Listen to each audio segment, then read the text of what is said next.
여러분 안녕하십니까? 포항역이 옮겨감에 따라 구포항역에서 효자역에 이르는 폐철도 공원화 사업이 구체화되고 있습니다. 내년부터 본격 사업에 들어가고 구포항역 일대 개발 사업도 규모를 확대해 오는 2017년쯤 착공에 들어갑니다. 보도에 김철승 기자입니다. 철로가 거친 곳에 물이 흐르고 나무가 숲을 이루고 있습니다. 간단한 볼일은 걸어서 가고 자전거로 이동하는 시민도 눈에 띕니다. 포항시가 지난 2009년부터 11년까지 유성여고에서 구포항역 구간 2.3km를 공원으로 조성한 뒤 달라진 풍경입니다. 깨끗하고 이렇게 운동하는데도 걷는데도 좋고 편한 것 같아요. 그리고 깨끗하고 공기도 좋고 사람들 다 잘 이용하니까. 이제 남은 구간은 옛 포항역에서 효자역까지 4.4km, 폭은 15에서 65m로 포항시는 이곳에 산책로 등을 조성하기로 하고 5차례 주민설명회를 갖고 의견을 수렴했습니다. 넓은 공간에는 도시숲이라든가 강장, 시민 휴식 공간을 만들어서 시민들의 활력소를 놓고 도심의 허파 기능을 할 수 있는 녹색 공간으로 만들고자 합니다. 다음 달 기본 계획안을 확정한 뒤 올해 안에 실시 설계를 마치고 내년에 착공에 들어가 이르면 오는 2017년 공원화를 마무리하기로 했습니다. 사업비는 국비와 지방비 각각 50억 원씩 모두 100억 원. 철도 용지를 무상으로 사용하기 위해 노력하고 있으나 여의치 않으면 땅 구입비로 지방비 100억 원이 더 필요합니다. 구 포항 역사를 활용하는 방안은 별도로 추진 중입니다. 당초 포항 역사와 광장터 6만 6천여 제곱미터만 활용하려던 것을 인근 지역까지 포함해 6배 정도로 확대해 도심 재생 사업으로 추진하기로 했습니다. 이달 안에 개발 주체가 정해지면 2017년 착공에 들어가 2020년 완공할 계획으로 개발이 끝나면 포항도심은 탈바꿈하게 됩니다. MBC 뉴스 김철승입니다. 청년 창업이 말처럼 쉬운 일이 아닐 텐데요. 하지만 고난을 참고 견디면서 어엿한 청년 CEO로 성장한 이들이 우리 지역에도 있습니다. 별도의 몰까지 운영하면서 또 다른 청년 창업을 돕고 있어 주목받고 있습니다. 권윤수 기자가 보도합니다. 전등이나 가전제품을 켜고 끄는 것을 스마트폰 하나로 해결할 수 있습니다. 전화번호에 샵 버튼을 추가하면 해당 기관이나 기업에 바로 접속해 다양한 정보를 받아볼 수 있습니다. 스마트폰을 이용한 사물 인터넷 프로그램으로 당장 출시가 가능해 벤처 투자 회사로부터 1억 원을 투자받았습니다. URL 주소나 이제 막 쳐가지고 검색해서 들어가는 게 아니고 그냥 단순하게 제 전화번호에 샵을 붙인다면 이 명함에 샵 하나를 붙인다면 더 쉽게 많은 정보를 줄 수 있지 않을까라고 생각을 했던 것입니다. 지구 중력보다 340만 배나 되는 강력한 바람을 일으켜 불순물을 제거하는 이 제품은 지난 4월 스위스 국제발명대전에서 금상을 받았습니다. 국제 특허까지 받아 국내 대기업뿐만 아니라 7개 나라에 수출까지 하고 있습니다. 모두 경북 테크노파크 청년창업지원센터 출신의 청년 CEO들로 지난 2011년부터 이 센터에서만 청년 CEO 1000여 명이 배출됐습니다. 도전의식을 갖고 새로운 일자리를 만들어내고 창출해내고 발굴해내는 것은 이제는 미래에는 우리 청년의 몫이고 거기에 경상북도나 경북 테크노파크나 여러 지원기관들이 도움을 주는 것이 청년 CEO들은 제품 판로 개척과 홍보 마케팅, 그리고 무엇보다 중요한 투자 유치를 받기 위해 별도의 몰까지 만들었습니다. 여러 사람들이 보고 느끼고 불편한 사항이라든지 단점들을 개선해서 좀 더 좋은 제품을 만들어 나가면 그 청년 CEO들한테도 분명히 수익이 될 것이며 성공률이 20%에도 못 미치는 청년 창업. 이들 청년 CEO들이 개척자로 또 창업 멘토로 경북의 청년 창업을 이끌어가고 있습니다. MBC 뉴스 권윤수입니다. 가을 거지에 접어들면서 농산물 절도가 다시 고개를 들고 있습니다. 훔친 농산물을 재포장해 판매하고 범행 차량을 역주행해 CCTV를 피하는 등 점차 교묘해지고 있습니다. 엄지원 기자입니다. 어둠이 짙게 깔린 농가 마당으로 한 남성이 등장합니다. 주변을 살피는가 싶더니 금세 출입문을 따고 포대째 콩을 들고 나옵니다. 지난해 구속된 이 남성은 농가 60여 곳을 돌며 1억 5천여만 원의 농산물을 싹쓸이했습니다. 인근의 창고를 도 농산물을 재포장하고 가게를 열어 버젓이 훔친 농산물을 팔기도 했습니다. 본격적인 가을 거지에 접어들면서 농산물 절도가 다시 고개를 들고 있습니다. 농산물의 경우 현금화가 쉽고 농촌 마을의 개인 CCTV는커녕 도시에서 흔한 차량 블랙박스조차 없다 보니 절도가 끊이지 않는 겁니다. 청송경찰서는 농가 창고에 침입해 핵고추 710근, 시가 460여만 원 상당을 훔친 혐의로 42살 김모 씨를 구속했습니다. 김 씨의 범행은 10년간 계속됐는데 4차례에 걸쳐 한 집을 털었지만 경찰 수사망을 피해갔습니다. CCTV 통과할 때 역주행을 하는 방법으로 그렇게 이제 왕래를 했습니다. 범인이 잡혔지만 농민의 허망함은 여전합니다. 훔친 고추는 이미 팔아넘겨 돌려받기도 힘들게 됐습니다. 이런 걸 가져가느냐. 남한 사람들 농사 지어나는. 농산물 절도는 한 해 평균 800건 가까이. 하지만 검거율은 40%대로 68%인 절도 사건 검거율을 훨씬 밑돌고 있습니다. MBC 뉴스 엄지연입니다. 농어촌 지역 학교 통합이 초등학교에 이어 중학교로 확대되고 있습니다. 영덕의 4개 중학교를 하나로 통폐합하는 거점 기숙형 중학교 설립이 추진 중인데 우려의 목소리도 큽니다. 김기영 기자가 보도합니다.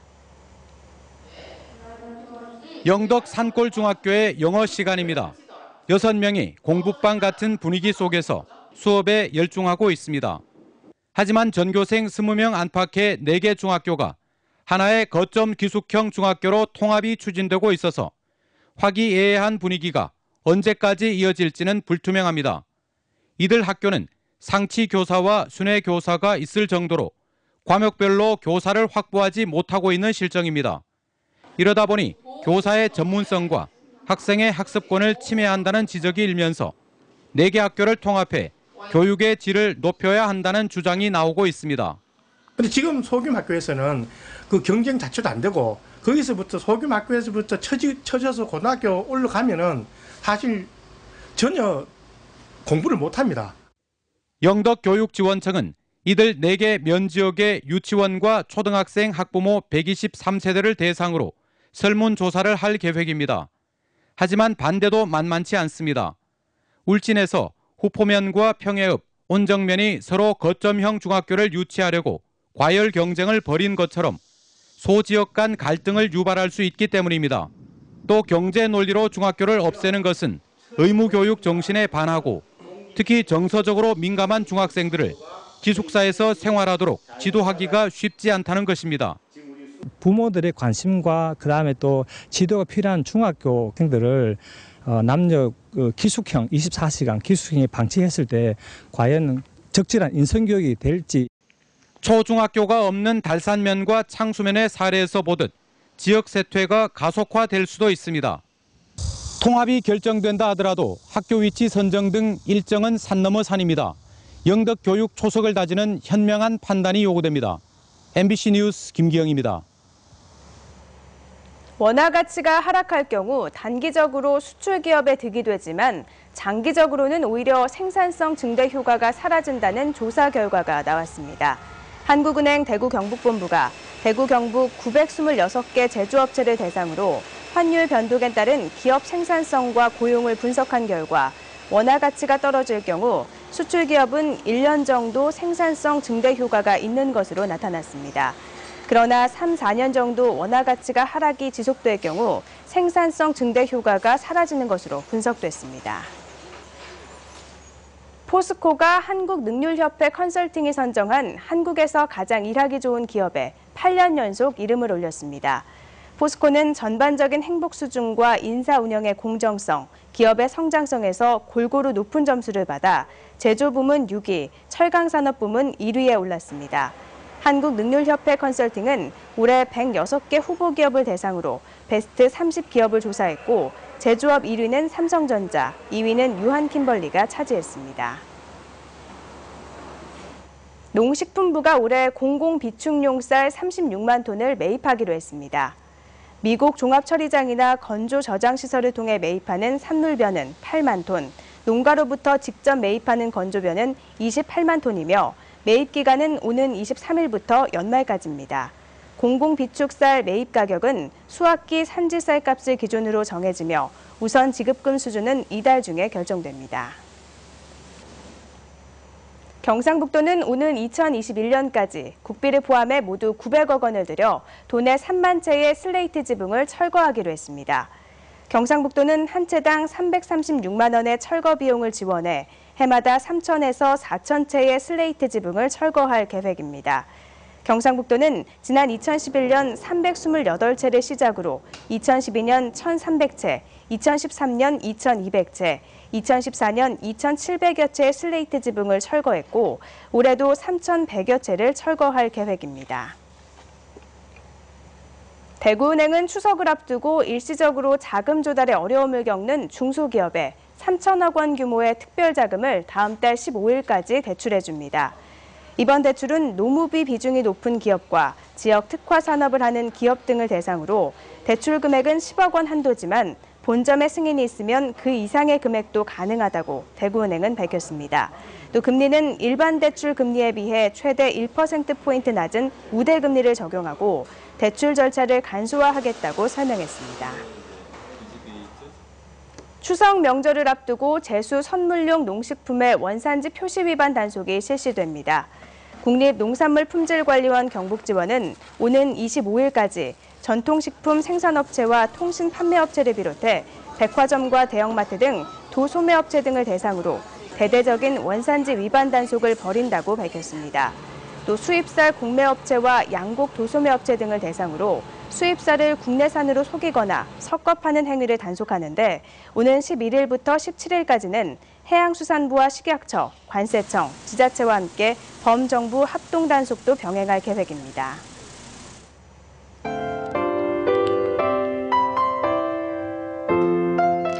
네, 오늘도 아침 공기가 선선합니다. 오늘 경북 한적의 아침 최저 기온이 포항 21도, 울진, 영덕, 경주 모두 19도로 낮은 편이었는데요. 하지만 한낮에는 경주 27도까지도 오르면서 조금 덥겠습니다. 아침과 낮의 기온이 다른 만큼 옷차림과 건강관리에 주의하셔야겠습니다. 한편 오늘도 가을을 재촉하는 비가 오겠습니다. 오후 3시쯤에 잠깐의 소낙비가 내리겠는데요. 내리는 비의 양은 1에서 4mm 정도로 많지는 않겠습니다. 가방에 작은 우산 하나 챙겨두셔야겠습니다. 자세한 지역 날씨 알아보겠습니다. 오늘 경북동해 한적은 구름 지나다가 잠시 비가 내리겠습니다. 아침 기온은 20도 내외에서 시작했는데요. 낮 최고 기온은 포항 영덕 26도, 경주 27도, 울진은 24도로 어제보다 높겠습니다. 울릉도와 독도는 종일 구름만이 지나겠습니다. 아침 기온 울릉도 19도, 독도 21도로 시작했는데요. 낮 최고 기온은 24도가 되겠습니다. 동해 남부에 비 소식 있는 가운데 동해 중부 앞바다는 흐리겠습니다. 바다의 물결은 0.5에서 2.5m로 일겠습니다.